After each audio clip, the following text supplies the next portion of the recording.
Hello, today on Storytime with Jen, we're going to be reading How the Grinch Stole Christmas by Dr. Seuss.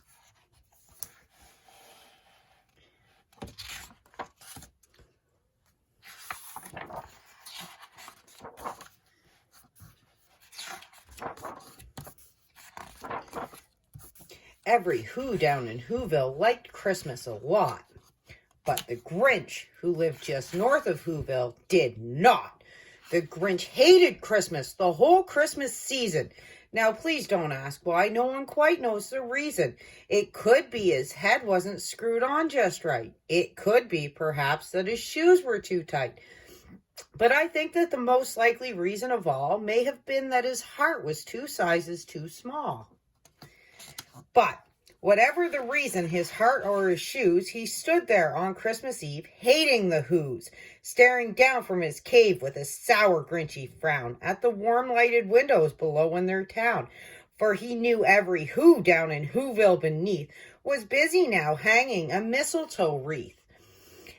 And they're hanging their stockings, he snarled with a sneer. Tomorrow is Christmas. It's practically here. Then he growled with his Grinch fingers nervously drumming. I must find some way to stop Christmas from coming. For tomorrow, he knew, all the Who girls and boys would wake bright and early. They'd rush for their toys. And then, oh, the noise! Oh, the noise! The noise! That's one thing he hated. The noise. Then the Who's young and old would sit down to a feast, and they'd feast, and they'd feast, and they'd feast. They would feast on Who pudding and rare Who roast beast, which is something the Grinch couldn't stand in the least. And then they'd do something he liked least of all. Every Who down in Whoville, the tall and the small, would stand close together with Christmas bells ringing.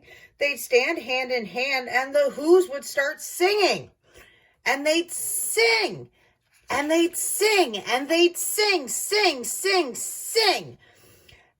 And the more the Grinch thought of this Who Christmas sing, the more the Grinch thought, I must stop this whole thing. Why, for 53 years I've put up with it now. I must stop this Christmas from coming. But how? Then he got an idea. An awful idea. The Grinch got a wonderful, awful idea. I know just what to do, the Grinch laughed in his throat, and he made a quick Santa Claus hat and a coat, and he chuckled and clucked. What a great Grinchy trick! With this coat and this hat, I look just like Saint Nick. All I need is a reindeer, the Grinch looked around. But since reindeer are scarce, there was none to be found. But did that stop the old Grinch? No, the Grinch simply said, if I can't find a reindeer, I'll make one instead. So he called his dog Max, then he took some red thread, and he tied a big horn on the top of his head. Then he loaded some bags and some old empty sacks on a ramshackle sleigh, and he hitched up old Max. Then the Grinch said, giddy up, and the sleigh started down toward the homes where the Whos lay a snooze in their town. All their windows were dark, quiet snow filled the air. All the Whos were all dreaming sweet dreams without care. Then he came to the first little house on the square. This is stop number 1, the old Grinchy Claus hissed, and he climbed to the roof, empty bags in his fist. Then he slid down the chimney, a rather tight pinch, but if Santa could do it, then so could the Grinch. He got stuck only once for a moment or two, then he stuck his head out of the fireplace flue, where the little Who stockings all hung in a row. These stockings, he grinned, are the first things to go. Then he slithered and slunk with a smile most unpleasant around the whole room, and he took every present. Pop guns and bicycles, roller skates, drums, checkerboards, tricycles, popcorns, and plums. Then he stuffed them in bags, and then the Grinch very nimbly stuffed all the bags one by one up the chimney. Then he slunk to the icebox. He took the Who's feast. He took the Who pudding. He took the roast beast. He cleaned out that icebox as quick as a flash. Why, the Grinch even took their last can of Who hash. Then he stuffed all the food up the chimney with glee. And now, grinned the Grinch, I will stuff up the tree. And the Grinch grabbed the tree and he started to shove when he heard a small sound like the coo of a dove. He turned around fast and he saw a small Who. Little Cindy Lou Who was not more than 2. The Grinch had been caught by this tiny Who daughter who'd got out of bed for a cup of cold water. She stared at the Grinch and said, Santa Claus, why? Why are you taking our Christmas tree? Why? But you know that old Grinch was so smart and so slick, he thought up a lie and he thought it up quick. Why, my sweet little tot, the fake Santa Claus lied. There's a light on this tree that just won't light on one side. So I'm taking it home to my workshop, my dear. I'll fix it up there, then I'll bring it back here. And his fib fooled the child. Then he patted her head and he got her a drink and he sent her to bed. And when Cindy Lou Who went to bed with her cup, he went to the chimney and stuffed the tree up.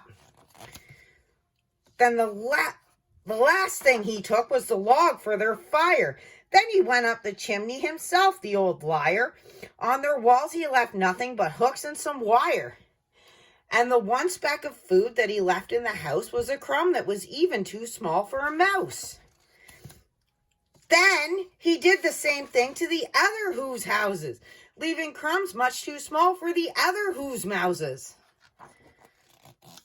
It was 15:15, all the Who's still abed, all the Who's still a snooze, when he packed up his sled, packed it up with their presents, the ribbons, the wrappings, the tags and the tinsel, the trimmings, the trappings. 3,000 feet up the side of Mount Crumpet, he rode with his load to the tip-top to dump it. Pooh, pooh, pooh, pooh to the Who's, he was Grinchiously humming. They're finding out now that no Christmas is coming. They're just waking up. I know just what they'll do. Their mouths will hang open a minute or two. Then the Who's down in Whoville will all cry, boo-hoo! That's a noise, grinned the Grinch, that I simply must hear. So he paused, and the Grinch put his hand to his ear. And he did hear a sound rising over the snow. It started in low, then it started to grow. But the sound wasn't sad. Why, this sounded merry. It couldn't be so, but it was merry, very. He stared down at Whoville. The Grinch popped his eyes. Then he shook. What he saw was a shocking surprise. Every Who down in Whoville, the tall and the small, was singing without any presents at all. He hadn't stopped Christmas from coming. It came. Somehow or other, it came just the same. And the Grinch, with his Grinch feet ice cold in the snow, stood puzzling and puzzling. How could it be so? It came without ribbons. It came without tags. It came without packages, boxes, or bags. And he puzzled 3 hours till his puzzler was sore. Then the Grinch thought of something he hadn't before. Maybe Christmas, he thought, doesn't come from a store. Maybe Christmas, perhaps, means a little bit more. And what happened then? Well, in Whoville, they say that the Grinch's small heart grew 3 sizes that day. And the minute his heart didn't feel quite so tight, he whizzed with his load through the bright morning light, and he brought back the toys and the food for the feast. And he himself, the Grinch, carved the roast beast. The end. That's it for today's episode of Storytime with Jen. We will see you tomorrow.